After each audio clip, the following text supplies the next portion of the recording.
Capítulo 6. O chefe religioso. O pai de família apareceu primeiramente como ministro do Deus da criação, pela geração e pela educação dos filhos. Ele é em seguida ministro do Deus da providência, pelo seu trabalho e pela sua autoridade. Sua missão comporta um terceiro aspecto. Ele é sócio de uma maneira especial na obra da redenção. A paternidade divina, de fato, não se contenta em dar a vida e dirigi-la. Ela quer salvar. A criação por um lado e a providência por outro são perfeitamente adequadas a fazer sobressair as disposições especiais de Deus de amar e proteger o gênero humano. Mas, sob este aspecto, a obra de nossa redenção se destaca tanto sobre os outros dois aspectos, que é por este terceiro benefício que o nosso Deus, infinitamente bom, e que é ao mesmo tempo nosso Pai, coroa todos os seus bens feitos. Este último aspecto da paternidade católica vai desvendar toda a sua nobreza. A missão do pai de família não se limita de fato à ordem natural, mas possui também uma dimensão sobrenatural. Deus quis a família não somente como um ninho que recebe e alimenta a vida, mas também como um templo. Portanto, o lar católico, a imitação da casa de Nazaré, será um verdadeiro templo, no qual se reza em comum e onde se sente a presença de um Deus, que cada um olha e serve em seu próprio posto. Ora, deste templo, o Pai é o sacerdote, onde ele representa e prolonga a missão de Cristo, tanto quanto um leigo é capaz de fazê-lo.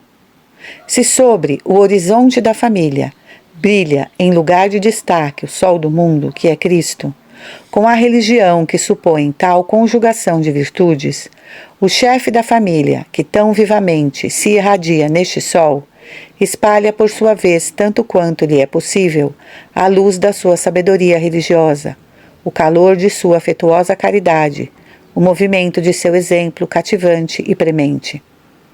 De fato, as grandes civilizações da humanidade compreenderam o papel espiritual do pai em seu lar. Nos romanos, por exemplo, o chefe de família era um vir consecratus, o homem consagrado, que oferecia os sacrifícios aos deuses dispostos sobre os altares da casa.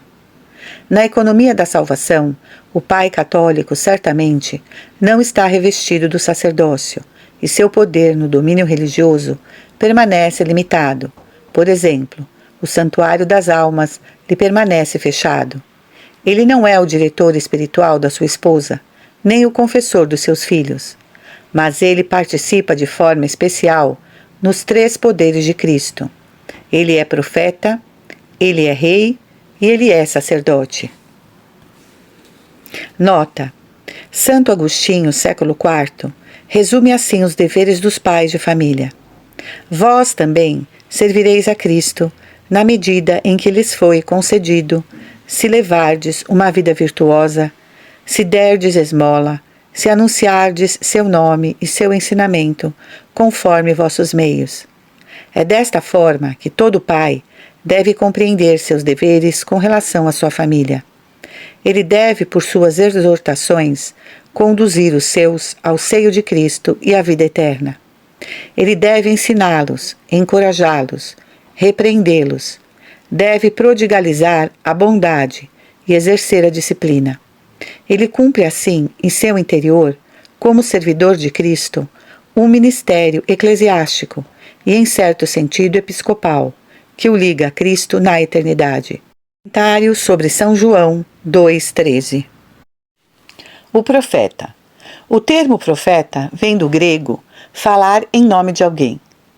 Nesse sentido etimológico, o profeta não é apenas aquele que prediz o futuro, mas aquele que fala em nome de Deus. Desta forma, nosso Senhor Jesus Cristo é o profeta por excelência, porque ele é o Verbo de Deus. Ele ensina com autoridade, ele é a verdade. Ora, o pai de família participa desta função do Salvador. Ele também é um profeta, enquanto sua primeira missão espiritual é a de um doutor. Este fato aparece muito claramente no Antigo Testamento. O livro dos Provérbios adverte um filho. Ouve, meu filho, as instruções de teu pai. Isso será um ornato para a tua cabeça e um colar ao teu pescoço. Ouvi, filho, as instruções de um pai. Estai atentos para conhecerdes a prudência. Quero dar-vos um belo dom.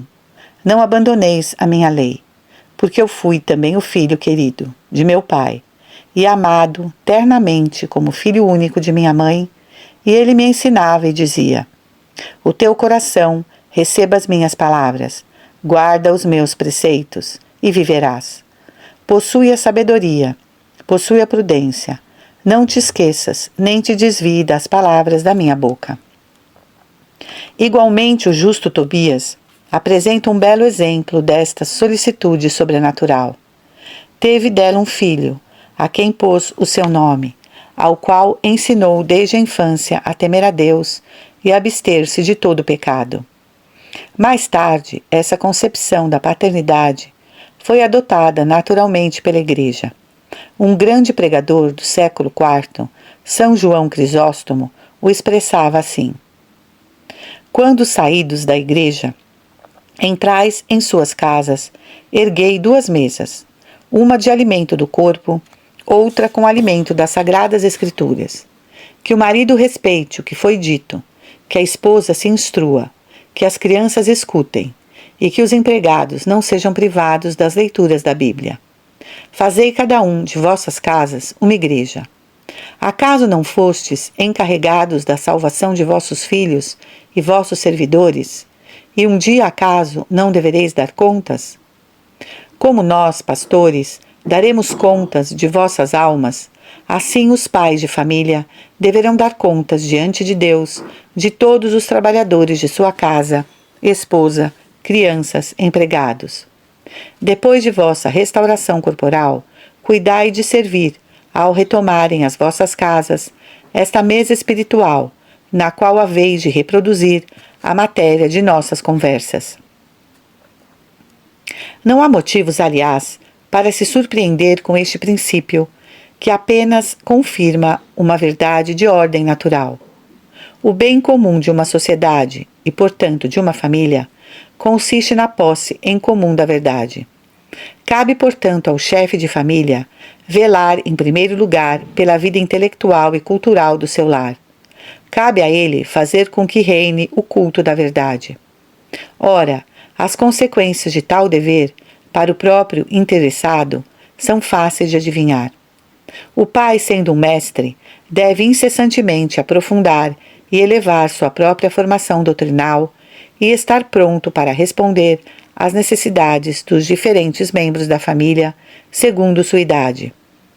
Quem nunca teve a triste experiência de encontrar um pai, um chefe, ou talvez até mesmo um padre, que ao primeiro contato o havia entusiasmado e fortificado, mas que posteriormente o decepcionou profundamente? Com o tempo, a admiração inicial deixa espaço para um sentimento vazio, de banalidade, de pobreza intelectual e espiritual. O mestre que nos havia impressionado inicialmente não nos ensina mais nada, não responde mais aos nossos questionamentos, não nos compreende mais. Na maioria das vezes, esta impotência provém da falta de uma vida intelectual contínua. A frequentação assídua da verdade deixou espaço no mestre para uma informação superficial que engendrou esta platitude tão decepcionante. Ora, este perigo está à espreita do pai de família. Em consequência, para poder exercer eficazmente no domínio do ensino sua própria definição, que é ser uma fonte superabundante, o pai deve alimentar em abundância sua inteligência com as grandes verdades da doutrina católica. O rei.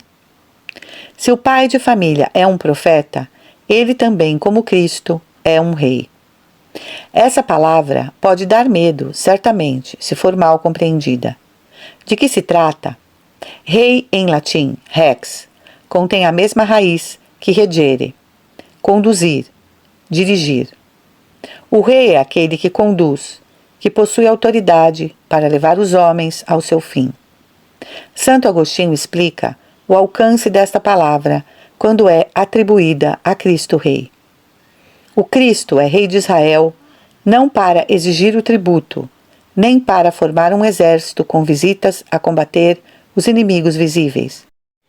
Mas ele é Rei de Israel para dirigir as almas, para cuidar dos seus com vistas à eternidade, para conduzir ao reino dos céus aqueles que creem, que esperam e que amam. Da mesma forma, o chefe de família pode ser chamado de rei de sua família na medida em que ele tem autoridade para conduzir os seus membros ao céu. Como ele iria proceder?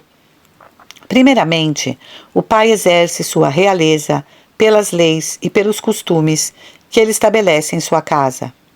A ele é incumbido, em primeiro lugar, criar uma ordem na qual as almas poderão florescer. E isso até nos detalhes mais práticos da vida cotidiana, da hora de dormir, à escolha dos amigos, das responsabilidades confiadas a uns e a outros, até os convites. Certamente o pai de família determina esses costumes familiares junto com sua esposa, que é sua associada e a sua companheira no governo da casa. No entanto, não será inútil sublinhar a responsabilidade que tem o marido neste assunto e, portanto, seu dever de se preocupar com isso, pois a tentação para que ele perca o interesse e renuncie a esse encargo é grande. É ele, no entanto, que deverá prestar contas diante de Deus de quem ele é apenas o lugar-tenente. Por outro lado, um aspecto dessa autoridade ganha em nossos dias uma especial importância, que é o dever que incumbe ao marido de proteger sua esposa e seus filhos. Pois ele também é rei no sentido de ter grande vigilância e força, às vezes feroz, para apartar do lar e das almas a ele confiadas os assaltos do demônio e do mundo. Um episódio especialmente comovente do Evangelho coloca este princípio em evidência, a prisão de Jesus na Quinta-feira Santa, no jardim de Getsêmani. Enquanto os soldados romanos e os guardas do templo se preparavam para capturar os discípulos com seu mestre, o Salvador se expôs sozinho à violência das tropas para proteger os seus.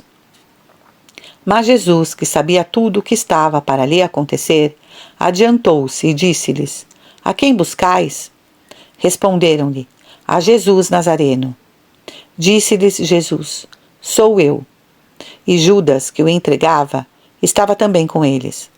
Apenas, pois, Jesus lhes disse: Sou eu, recuaram e caíram por terra.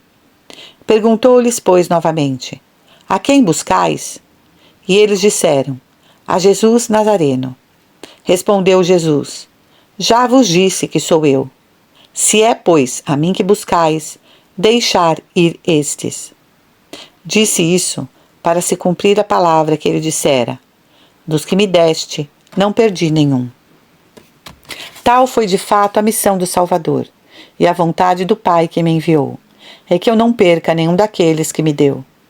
Ora, essa palavra de Jesus ressoa nos ouvidos do chefe de família como uma ordem: Tu serás o defensor dos teus, o que se realiza, uma vez mais, de forma muito prática. Cabe ao chefe de família rejeitar virilmente do lar tudo o que atentar à pureza: a televisão, as revistas mundanas, os catálogos com fotos indecentes. Ele fará o que estiver ao seu alcance para garantir a limpeza dos cartazes de propaganda, ao menos na rua em que mora. Exercerá uma constante vigilância e uma prudência esclarecida para regular os contatos com as pessoas de fora, cujos costumes seriam corrompidos. Isto é perfeitamente concebível, se nos lembrando de que a função primordial daquele que conduz é a vigilância. O pai, sendo chefe de família, é portanto um vigia, um guarda noturno, sempre atento, cujo olhar está permanentemente direcionado ao fim supremo. Isto é tão verídico que nosso Senhor considera o chefe de família como modelo para alertar seus discípulos contra o descuido. Mas sabei que, se o pai de família soubesse a hora em que viria o ladrão, vigiaria sem dúvida, e não deixaria minar a sua casa. Ora, o ladrão mais perigoso é o das almas. O sacerdote, mostrando-se doutor e rei de sua família, o pai ainda não desvendou completamente sua missão. Ele é também o sacerdote. Não que ele esteja revestido de qualquer caráter sacerdotal, mas porque, como o Salvador, deve manter-se entre o céu e a terra, mediador entre o homem e Deus, fazendo subir em direção ao Altíssimo o perfume de agradável odor da oração e do sacrifício, e fazendo descer sobre os seus a bênção divina. É por essa razão que o Papa Pio X ensinava aos pais de família: o pai, vós o sabeis, nos tempos em que a sociedade não era organizada em governos, exercia na família o ofício não somente de monarca, mas também o de sacerdote.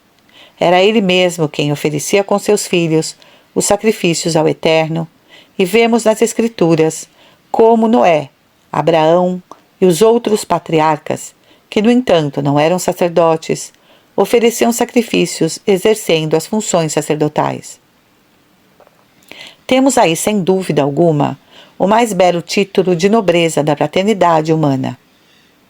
Como este sacerdócio será exercido? Como o sacerdote, o pai, antes de tudo, um homem de oração, o que compreende não somente a piedade pessoal do chefe de família, mas ainda a sua oração enquanto pai, enquanto resume nele toda a sua família, carregando em si todo o corpo familiar, do qual é a cabeça.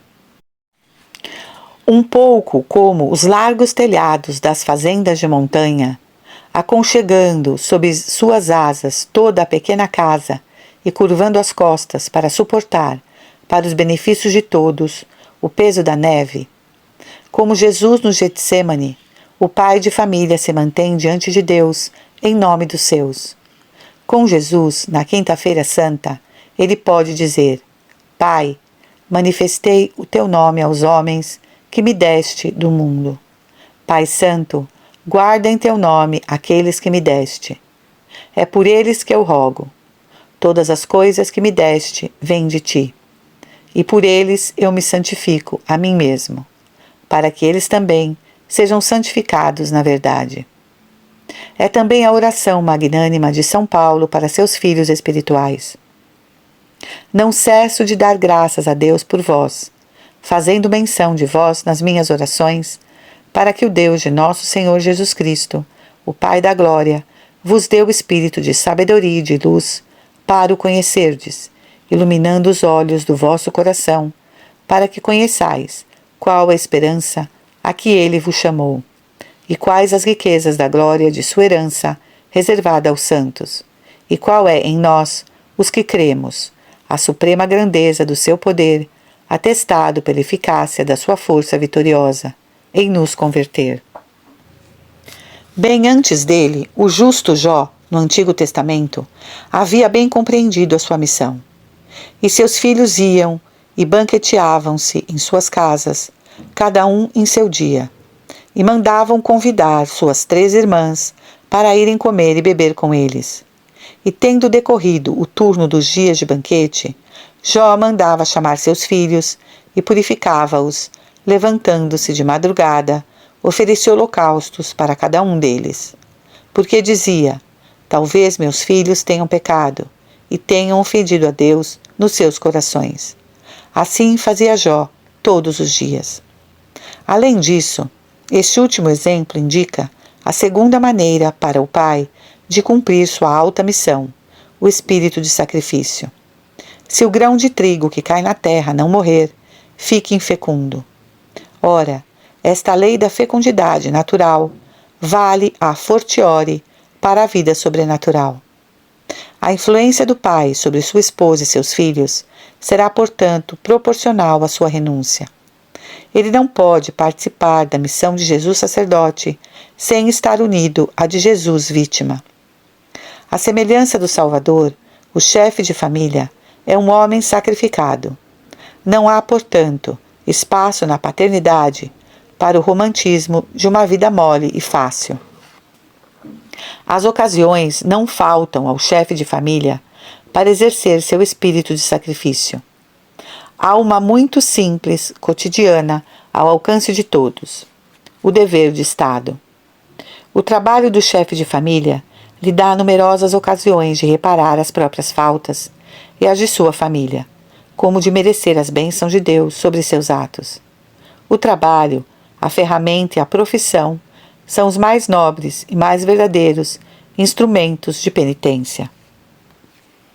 Além de sua vida pessoal, o chefe de família é sacerdote pelo lugar especial que ele ocupa no culto familiar, no qual o rito da bênção e a oração em família merecem uma menção especial.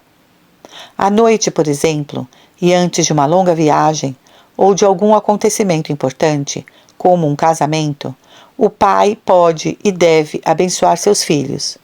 As Sagradas Escrituras nos advertem dos benefícios que Deus envia a este gesto sagrado. A bênção do pai fortifica as casas dos filhos. O que a cristandade havia bem compreendido, como mostra o exemplo do general de Sonis, sua filha conta o fato. Como a bênção paterna traz sempre alegria aos filhos, à noite, após a oração feita em família, nosso amado Pai, com uma piedade comovente, fazia em cada um de nós esse sinal da cruz, com o qual ele já nos havia marcado desde nosso berço. Um amigo da família foi testemunho.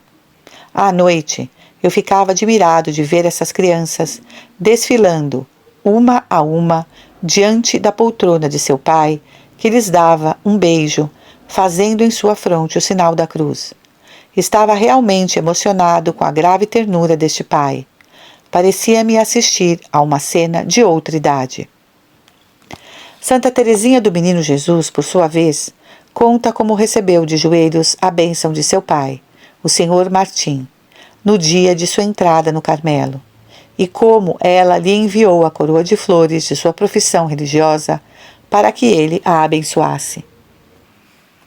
Observemos ainda a função do pai de família na oração familiar. Cabe a ele dirigi-la quando está presente, de variar o teor pela escolha adequada das orações e textos, de assumir o papel do sacerdote quando tem a alegria de poder cantar completas com sua esposa. Tal é o ideal que o Papa Pio XII propunha aos chefes de família. À noite, após suas dispersões ao longo de um dia laborioso, encontrais a todos, pais, filhos e empregados, reunidos para a oração em comum em casa, como num verdadeiro santuário. O pai, desempenhando um papel que mesmo nas civilizações pagãs lhe dava um caráter de augusta dignidade, preside o culto divino com sentimentos íntimos de fé profunda, que na civilização cristã fez resplandecer, através dos traços do Pai terrestre, a majestade do Pai que está nos céus. Poderíamos encontrar palavras mais exatas para colocar os homens diante das suas responsabilidades e de encorajá-los para cada missão sagrada? Eles se encontram em ameias que ninguém poderá defender em seu lugar. Sua renúncia seria a ruína certa para a família e a cidade. Ora, o pai de família, principalmente se já tem um pouco de experiência, compreende que, para a realização de tal ideal, duas coisas lhe são necessárias. Além da ajuda da graça e da santa virtude da prudência, ele necessita da estreita colaboração e da afetuosa concórdia da sua esposa. Não é bom que o homem esteja só, disse Deus criando Eva. Tal é o fundamento bíblico do casamento e da paternidade. É, portanto, com e pela sua companheira inseparável, que o chefe de família exercerá com fruto sua grande vocação. Uma página da história. Um testemunho sobre a vida de uma família católica do século XVIII dará um descanso à nossa leitura e confirmará as reflexões precedentes. Restif de la Bretonne, 1734 a 1806, na sua obra A Vida de Meu Pai, descreve o desenrolar das noites em família da sua infância. Todas as noites, na hora da ceia, que era a única refeição durante a qual a família podia estar reunida, meu pai se via como um patriarca venerável à cabeça de uma família numerosa, pois éramos ordinariamente 22 pessoas à mesa, contando os meninos do arado e os viticultores que no inverno eram debulhadores, o vaqueiro, o pastor e 2 empregadas, das quais uma seguia os viticultores e a outra era responsável pelas vacas e pela leiteria. Todos sentados na mesma mesa, o pai de família na cabeceira do lado do fogo, sua esposa ao seu lado, ao alcance dos pratos para servir. Em seguida, os filhos da casa, de acordo com a idade que regulava a posição. Em seguida, o mais antigo dos meninos do arado e seus companheiros. Depois, os viticultores, o vaqueiro e o pastor. E na ponta, as 2 empregadas fechavam o todo. Não era possível ao meu pai colocar uma certa ordem no dia para as orações, nem mesmo para as refeições. As obrigações dos diversos empregados eram completamente diferentes. Só havia o café da manhã, às 5 da manhã, quando quase todos estavam reunidos, pois no verão, o vaqueiro e o pastor já haviam partido para as pastagens. Fazíamos uma curta oração em comum, composta pela oração dominical apenas. Em seguida, nos separávamos para nos encontrarmos novamente só à noite. Nesse momento, ninguém faltava. Era, portanto, após o jantar, que o pai de família fazia a leitura das Sagradas Escrituras. Começava pelo Gênesis e lia com unção 3 ou 4 capítulos, dependendo do tamanho deles, acrescentando algumas curtas observações e pouco frequentes, mas que ele julgava absolutamente necessárias. Não conseguiria me lembrar, sem me comover, com que atenção essa leitura era ouvida, como ela comunicava a toda a numerosa família um tom de bonomia e fraternidade. Considero como parte da família todos os empregados. Meu pai começava sempre com essas palavras: recolhamo-nos, meus filhos, é o Espírito Santo que vai falar. No dia seguinte, durante o trabalho, a leitura da noite anterior era assunto da conversa, entre os meninos do arado principalmente. Após a leitura, havia uma curta oração em comum. Fazia-se em seguida os jovens recitarem suas lições de catecismo da diocese. Então íamos nos deitar em silêncio, pois após a oração da noite, os risos e a conversa em voz alta eram severamente proibidos. No inverno, quando as noites eram mais longas na roça, pois na cidade o tempo é sempre o mesmo, após a leitura e a lição do catecismo, o pai de família contava histórias, fossem antigas ou modernas. Ele inseria com destreza as mais belas sentenças dos antigos. Era o recreio. A avidez por essas narrações instrutivas era extrema. E como cada um podia rir e fazer suas observações, era um divertimento delicioso para camponeses e para crianças que não as haviam conhecido tão agradáveis. Essas conversas e a leitura só podiam agradar-lhes muito. Tivemos frequentemente em casa os filhos dos melhores moradores como empregados. E quando seus pais os perguntavam o motivo que os fazia desejar, com tanto ardor, entrar na nossa casa, não davam outra razão que a leitura e as conversas da noite.